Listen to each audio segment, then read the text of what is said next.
Bienvenue dans la sous-division de Sakanya. Votre présence est pour nous une source d'encouragement et de motivation. Ce jour agréable.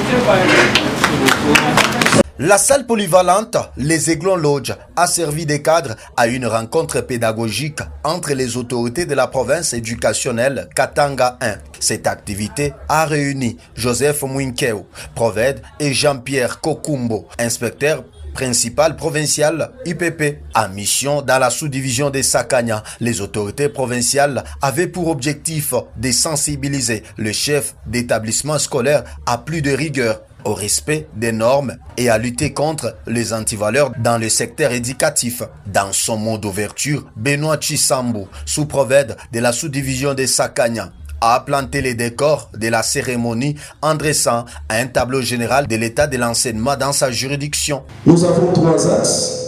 La sous-division de Sakanya, nous avons l'axe Mososhi Kasumbalesa qui va jusqu'à Kiempe, jusqu'à Moliachi. Deuxième axe, c'est l'axe Mukambo, Tera et Mwenda. Troisième axe, c'est l'axe Sakanya, Lonchi et Labote. Prenant la parole d'un ton ferme, Joseph Mwinkeo, provède de la province éducationnelle Katanga 1, a invité les chefs d'établissement à respecter scrupuleusement le chronogramme des activités scolaires tel que prévu par les calendriers du ministère de l'Éducation nationale. Certaines informations que nous avons reçues venant de cette entité, de certains parents, de la société civile, ont démontré que dans certaines écoles, les instructions n'étaient pas respectées. Je commence par la circulaire sur le frais des scolarités de son Excellence Madame la Ministre d'État.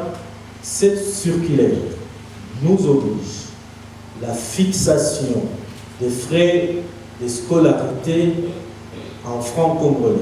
Il a rappelé que la date limite de l'enregistrement des élèves est fixée au 20 décembre, insistant sur le strict respect de cette échéance. Certaines étapes qui constituent en premier lieu comme des premières étapes pour les évaluations.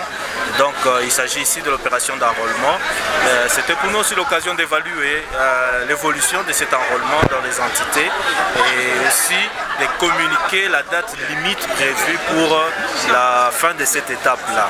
La rencontre s'est clôturée par la présentation officielle du nouvel inspecteur principal provincial Jean-Pierre Kokumbo.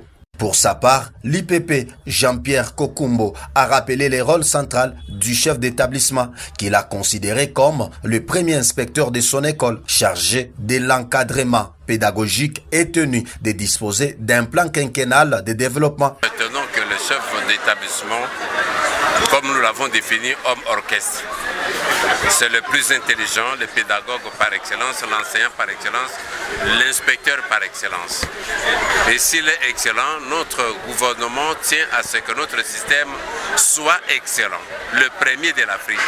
Donc si chaque chef d'établissement est excellent dans son école, nous sommes capables de relever les défis. Cette rencontre pédagogique a connu la participation de l'inspecteur chef des poules du primaire et du secondaire, des inspecteurs ainsi que des chefs d'établissement des différentes écoles de la sous-division de Sakanya.